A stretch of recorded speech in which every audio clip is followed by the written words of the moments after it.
안녕하십니까. 목요일 아침 여수 MBC 뉴스투데이입니다. 전라남도가 2050년 탄소 중립 실현을 위해 앞으로 10년간 30조 원을 투입합니다. 전남도는 2030년 온실가스 40% 감축과 2050년 탄소 중립 실현이라는 탄소 중립 녹색 성장 10개년 계획에 따라 2033년까지 30조 4,435억 원의 예산을 들여 수송과 건물, 농축수산, 환경관리 등 6개 부문 97개 세부 사업에서 온실가스 감축을 적극 추진하기로 했습니다.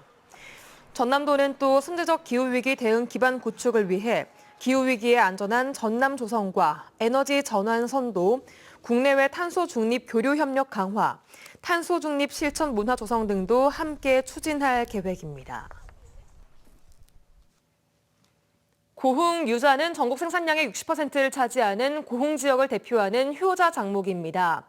그동안 열매로만 이용하던 고흥 유자를 녹차처럼 차로 우려서 마시는 유자 햇잎차 개발 시도가 이루어지고 있어 상품화 가능성에 관심이 모아지고 있습니다. 최우식 기자가 보도합니다. 고흥 유자는 600여 년 전부터 재배되어 온 고흥 지역의 대표 특산물로 현재 농산물 지리적 표시 제14호로 등록돼 있습니다. 재배 면적은 643헥타르, 전국 생산량의 60%를 차지하고 있고 연간 162억 7천만 원의 농가 소득원이기도 합니다. 이처럼 고흥을 대표하는 유자는 대부분 수확 즉시 생과 또는 당절임 형태인 유자청의 원료로 쓰였습니다. 하지만 열매 활용에만 그쳤던 상황에서 최근 유자잎차의 제조 방법이 특허를 획득하며 새로운 차의 원료로 떠올랐습니다.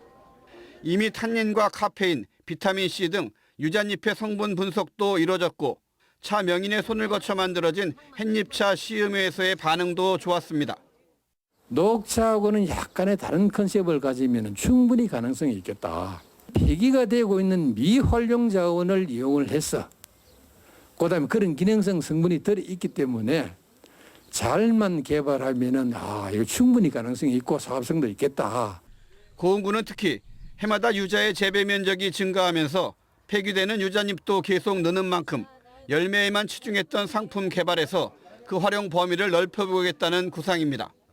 다양한 가공식품은 물론이고 그다음에 이 잎까지 이렇게 차로 만들어서 유자가 정말 고흥 유자가 이제 브랜드화가 돼 있기 때문에 정말 가치 있는 고흥의 특산물로 만들어서 1,400여 유자 재배 농가들도 이 같은 햇잎차 상품화에 대한 기대가 큽니다.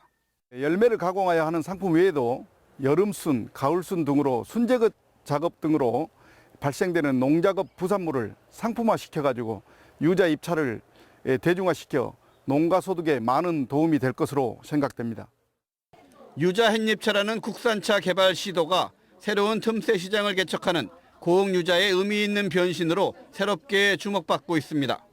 MBC 뉴스 최우식입니다. 순천시가 특구 지정을 통해 지역의 특성화된 교육 인프라를 확장하겠다는 전략입니다. 생태와 문화 등 지역의 전략 사업들과 연계한 융합 교육 체계를 갖춰 지방시대를 새롭게 구축하겠다는 계획인데요. 김주희 기자가 보도합니다. 지역 중소도시들의 고질적인 문제점인 인구 감소와 고령화 추세. 이 같은 문제점은 연쇄적으로 지방도시 교육의 질적 저하로 이어지고 있습니다. 순천시가 고질적인 지방도시의 교육 문제 개선을 위해 특구 지정을 통한 공교육의 질적 인프라 확장 계획을 제시했습니다. 이른바 순천형 교육발전 특구 지정을 위해 최근 연구 용역에 착수한 겁니다. 이번 연구 용역에는 지역과 함께하는 통합형 돌봄체계 구축과 지산학 거버넌스를 통한 협력체계 구축에 대한 내용들이 포함될 것으로 보입니다. 이와 함께 지역의 전략산업인 생태와 문화를 영합한 맞춤형 전문 기능인재 양성 방안들도 구체적으로 담아낼 것으로 보입니다.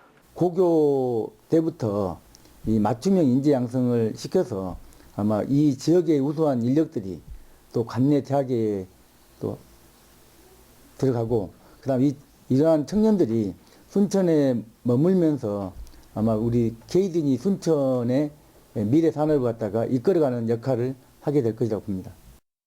시는 이 같은 내용을 중심으로 도출된 용역 결과를 바탕으로 오는 6월 교육부에 교육발전특구 시범지역 지정 신청을 할 계획입니다.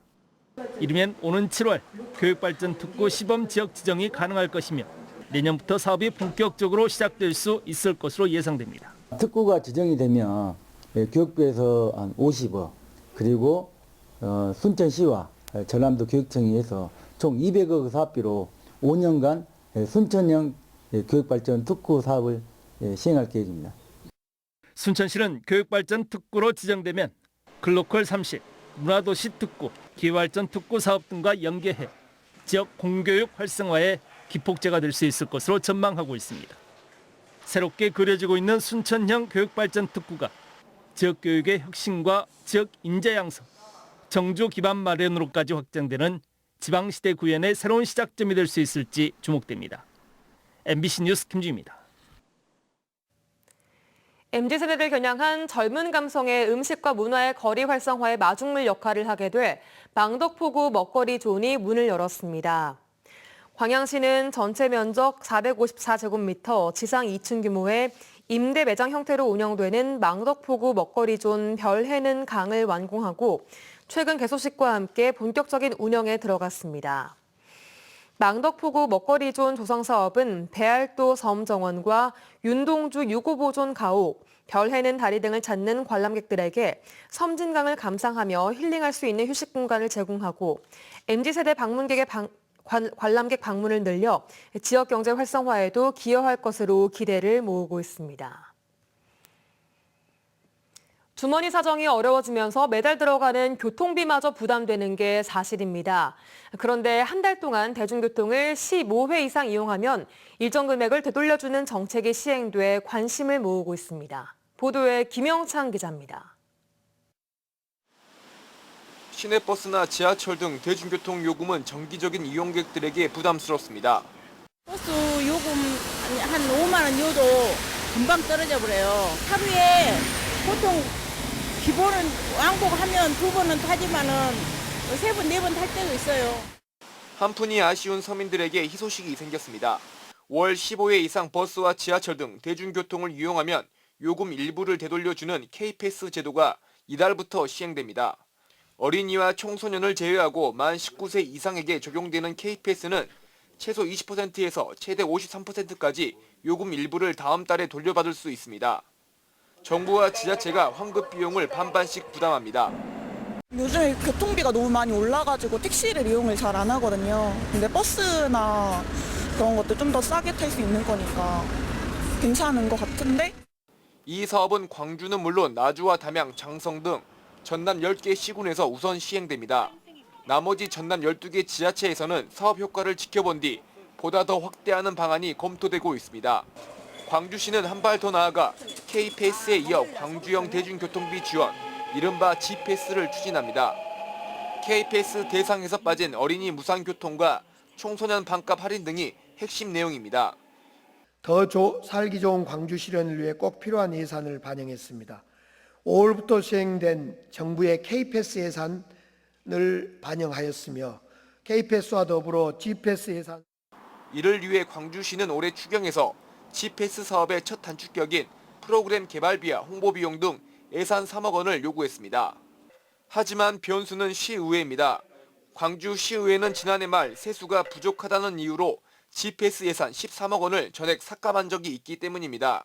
G패스 예산 등이 포함된 올해 추경안은 이달 중순에 광주시의회에서 최종 결정될 예정입니다. MBC 뉴스 김영창입니다. 일터에서의 중대재해를 예방하고 사업주의 책임을 명확히 해 안전의식을 강화하기 위한 중대재해처벌법이 시행된 지 3년째입니다.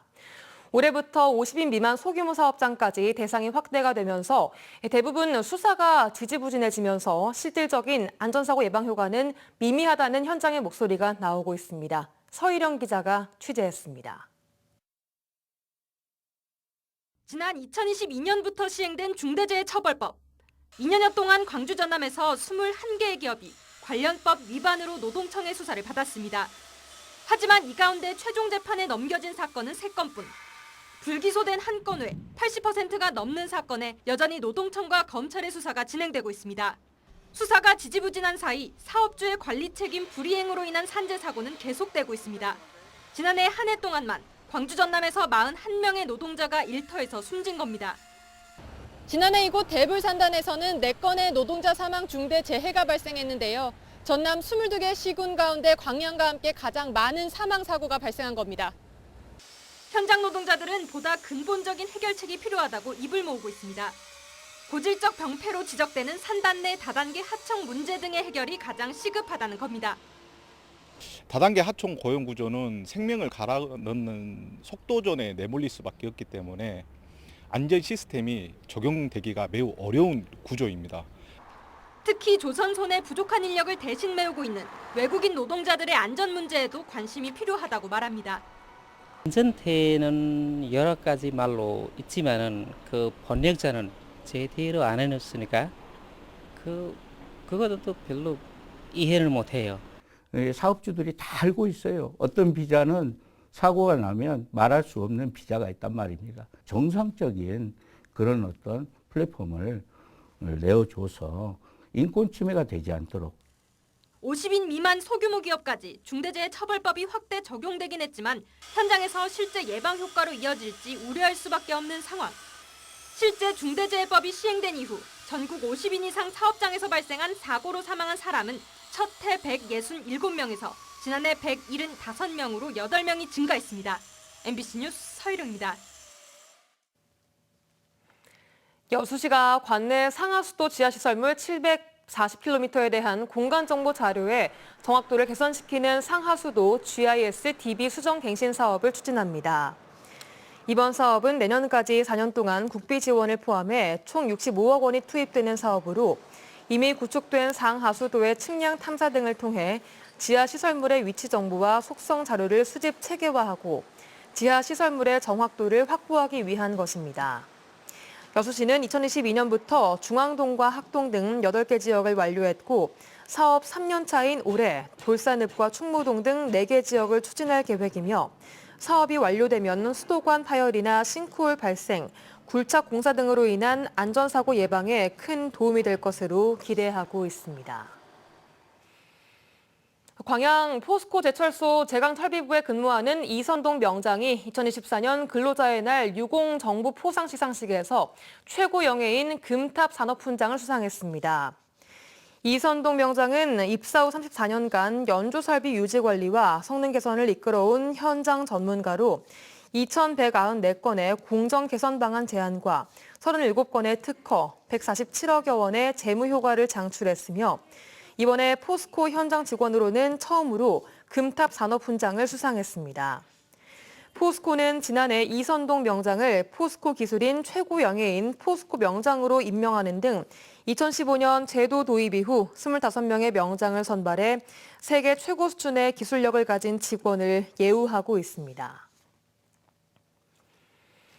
고흥군이 제4회 마리안느 마가렛 봉사 대상 후보자를 다음 달 28일까지 추천 공모합니다.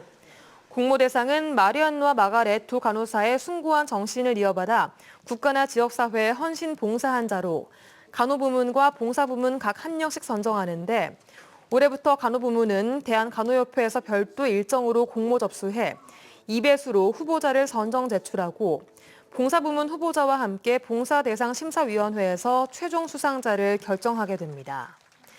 특히 상의 가치와 품격을 높이기 위해 지난해 행안부에 건의한 결과 이번부터는 대통령과 국무총리 표창으로 훈격을 높였으며 각각 2천만 원과 1,000만 원의 상금도 수여될 예정입니다.